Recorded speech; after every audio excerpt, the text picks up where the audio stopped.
Right breaking news చూస్తున్నాం. Visakhapatnam railway స్టేషన్లో ఘోర అగ్ని ప్రమాదం సంభవించింది. కోర్బా నుంచి తిరుమల వెళ్లాల్సిన రైలు ప్రమాదానికి గురైంది. విశాఖపట్నం వచ్చి ఇక్కడి నుండి ఈ రోజు మధ్యాహ్నం తిరుమల వెళ్లాల్సిన రైలు 4వ నెంబర్ ప్లాట్ఫామ్ వద్ద ఆగి ఉన్న సమయంలో ప్రమాదానికి గురైంది. ఈ ప్రమాదంలో ఏసీ బోగీలో M1, B7, B6 బోగీలు మంటలకు ఆహుతవుతున్నాయి. సంఘటనా స్థలానికి చేరుకున్న రైల్వే అగ్నిమాపక సిబ్బంది మంటలను అదుపు చేసే ప్రయత్నం చేస్తున్నారు. ప్రస్తుతానికి ఎటువంటి ప్రాణ నష్టం లేదు. విశాఖ అగ్ని ప్రమాదంపై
సరిపోలే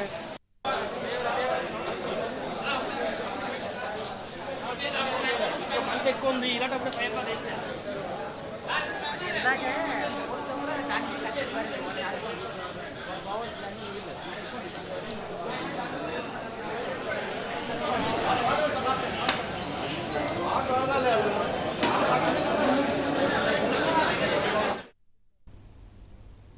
రైట్. విశాఖపట్నం రైల్వే స్టేషన్లో ఘోర అగ్ని ప్రమాదం సంభవించింది. కోర్బా నుంచి తిరుమల వెళ్లాల్సిన రైలు ప్రమాదానికి గురైంది.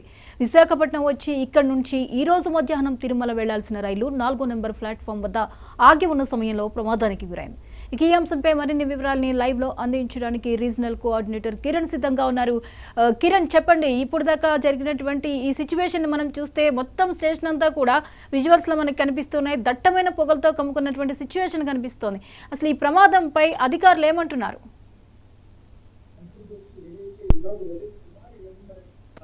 కోర్బా నుంచి విశాఖపట్నం ట్రైన్ ఏదైతే ఉందో ఈ ట్రైన్ కొద్దిసేపటి క్రితం అగ్నికి కావడం జరిగింది. ముఖ్యంగా మనం చూస్తున్నట్లయితే ఫైర్ యాక్సిడెంట్ సంబంధించి ప్రధానంగా ఏదైతే ఈ సిచ్యువేషన్ ఉందో ఈ సిచ్యువేషన్ సంబంధించి అధికారులు అందరూ కూడా అలర్ట్ కావడం జరిగింది.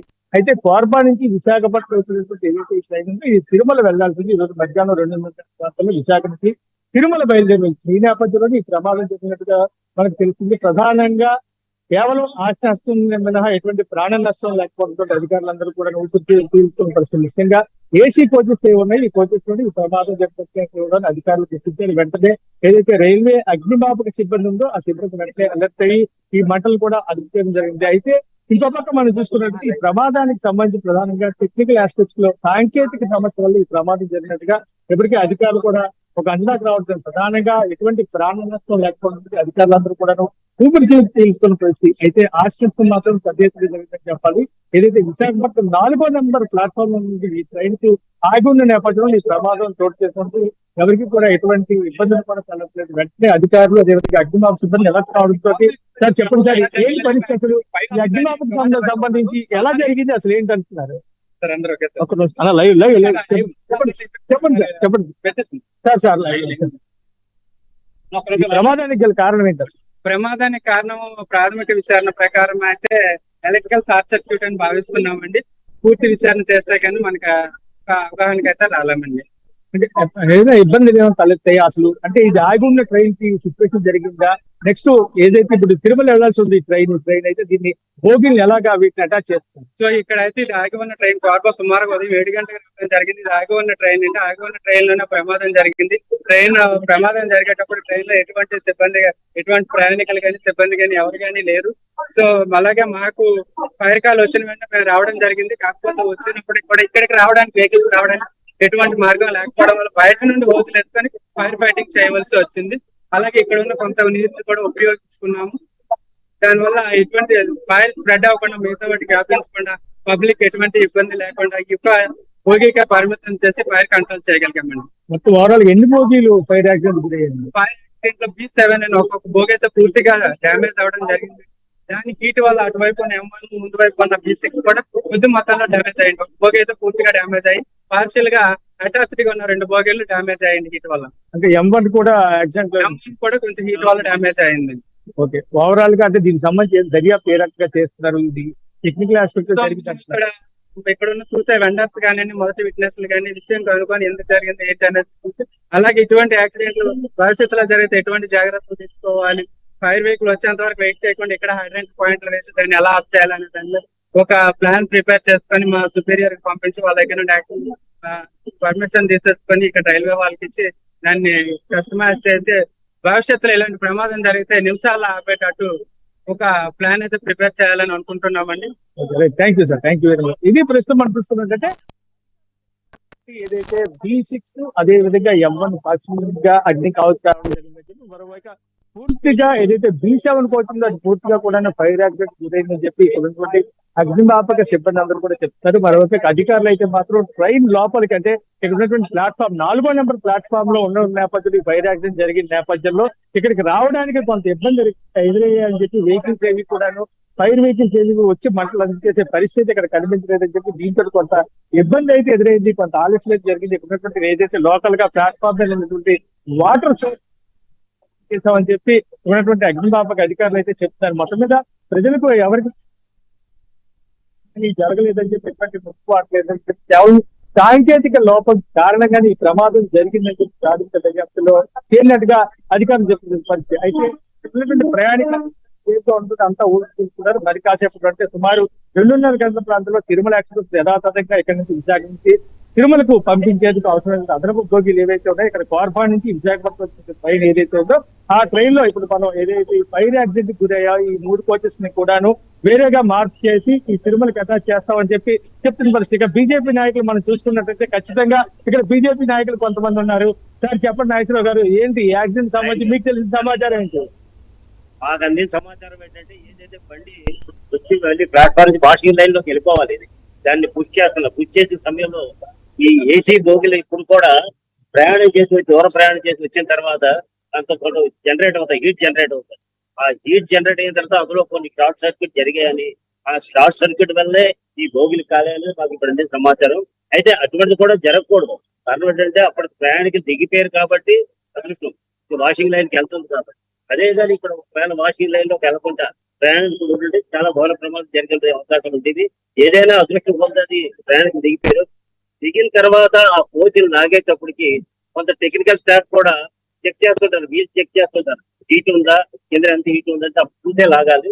ఇక్కడ ఎక్కడో అంటే ఒకటి టెక్నికల్ ఫాల్ట్ తో పాటు మానవత్వ లోపం కూడా ఉండొచ్చు అనేది ఉంటుంది. కాబట్టి అంటే ఎప్పుడైతే బండిని మనం ఎవరిలో లాగుతాం, లాగే ముందు అన్ని పర్ఫెక్ట్ గా ఉందా లేదా, ఒకవేళ జరిపించి లాగితే దీంట్లో షార్ట్ ఇచ్చే అవకాశం ఉందా గమనించే బండి లాగాలి. సో ఇదంతా కూడా సాయంత్రం లోపల టీఆర్ఎం గారు ఏమైనా దీని మీద మనకి ఏం జరిగింది ఏంటన్నది ఒక డిస్కషన్ ఆలోచిస్తాం. ఏదైనా జరిగింది మాత్రం చాలా ఘోర ప్రమాదమే చెప్పిందని. సార్ మీరు చెప్పండి, మీరేమనుకుంటున్నారు? అంటే ఒక న్యాయవాదిగా ఉన్నారు మీరు, పర్టికులర్ గా రైల్వే స్టేషన్ లోకి ఫైర్ వెహికల్ రావాలంటే మాత్రం ఇబ్బంది ఉందని చెప్పి ఎప్పుడు అధికారులు చెప్తున్నారు. ఏదైతే అగ్నిమాపక అధికారులు ఉన్నారో వాళ్ళు దానివల్ల కొంత ఆలస్యం కూడా అయిందని చెప్పి వాళ్ళు పరోక్షంగా అంగీకరిస్తున్నారు. అయితే ఇటువంటి ప్రమాదాలు సంబంధించినప్పుడు సేఫ్టీ ప్రికాషన్స్ లో ఫైర్ వెహికల్స్ అవసరమైతే వచ్చేలాగా ఎలాంటి చర్యలు తీసుకుంటే బాగుంటుంది అంటారు? ఇది టెక్నికల్ ఇష్యూ సార్. ఇది ఇక్కడే కాదు, వేరియస్ ప్లేసెస్ లో ఇది జరుగుతా ఉన్నాయి ఇలాంటివి. కానీ విశాఖపట్నం ప్రప్రదంగా ఇక్కడ జరిగినటువంటి ఏదైతే ఉందో చెప్పినట్టు ఇది స్టాఫ్ యొక్క నిర్లక్ష్య వైఖరి లాగా నేను భావిస్తున్నాను. స్టాఫ్ అనేటువంటి వాళ్ళు సరిగ్గా దాన్ని మూవ్ చేసేటప్పుడు దాని యొక్క ఇదే ఎలా ఉన్నది, యాక్సిలరేషన్ ఎలా అవుతుంది, వీటన్నిటి గురించి చూడాల్సినటువంటి బాధ్యత ముందు ఉన్నది. తరువాతనే వాళ్ళు లైన్ క్లియర్ చేయాలి. లైన్ క్లియర్ చేసేటప్పుడు జరిగినటువంటి సంఘటనతో షార్ట్ సర్క్యూట్ అయ్యింది అంటున్నారు. షార్ట్ సర్క్యూట్ అయినట్టయితే ఏ పరిస్థితిలో అయ్యింది, ఏమిటి, ఎందుకు అయ్యింది, దీని మీద సమగ్రమైన దర్యాప్తు జరిపించాలి. ఈ ఎంక్వైరీ జరపడానికి తక్షణమే దీని మీద డిఆర్ఎం గారు స్పందించి చేయాలి. సాయంకాలం లోపు ప్రజలకందరికీ తెలియపరచవలసినటువంటి బాధ్యత ఉన్నది. ముఖ్యంగా విశాఖపట్నం అనేటువంటిది శరవేగంగా వృద్ధి చెందుతున్నప్పుడు ఇలాంటివి జరిగినట్టయితే చాలా మంది చనిపోవడానికి అవకాశం ఉంటుంది. దేవుడి దయ వల్ల ఇటువంటి పరిస్థితి రాకుండా ఉండడానికి 7:30కే ట్రైన్ ప్లాట్ఫారం మీద రావటం, ప్లాట్ఫారం నుండి బయటకు తీసుకుని వెళ్ళడానికి ప్రయత్నం చేస్తుండేటప్పుడు ఏదైతే ఉందో దాంట్లో నిర్లక్ష్య వైఖరి ఉన్నట్టని మేము భావిస్తున్నాం. దీని మీద పూర్తిగా వివరణ వచ్చిన తర్వాత మళ్ళీ మేము సార్ మీరు చెప్పండి, మీకేమనిపిస్తుంది? ఈ రోజు ఇంత వైజాగ్ అంటే ఫుల్ ఫ్లెడ్జ్ గా పొటెన్షియాలిటీ, ఎక్కువ మంది ప్రయాణికులు వచ్చే పరిస్థితి ఉంటుంది, అక్కడక్కడ దూర ప్రాంతాలకు వెళ్ళే వాళ్ళు. ఇటువంటి ఇన్సిడెంట్ జరిగినప్పుడు అసలు ఎలాంటి ప్రికాషన్స్ తీసుకుంటే రైల్వే అధికారులు బాగుంటుంది? విశాఖపట్నంలో ముందుగా విశాఖపట్నం అతిపెద్ద రైల్వే స్టేషన్ దీని మీద ఇంకా ప్రాణాంతం జరగలేదు కాబట్టి మనం విచారించవలసిన విషయమే. అయిపోతే మనం ఏదైతే ప్రికాషన్స్ తీసుకోవాలో ముందు చర్యలు తీసుకోవట్లేదు. అయిపోయిన తర్వాత ఏం చేస్తే బాగుంటుంది ఆలోచన ఈ అధికారులందరూ ఆలోచన చేస్తున్నారు. దీనికి సేఫ్టీ మెజర్స్ కమిటీ కూడా ఉంది.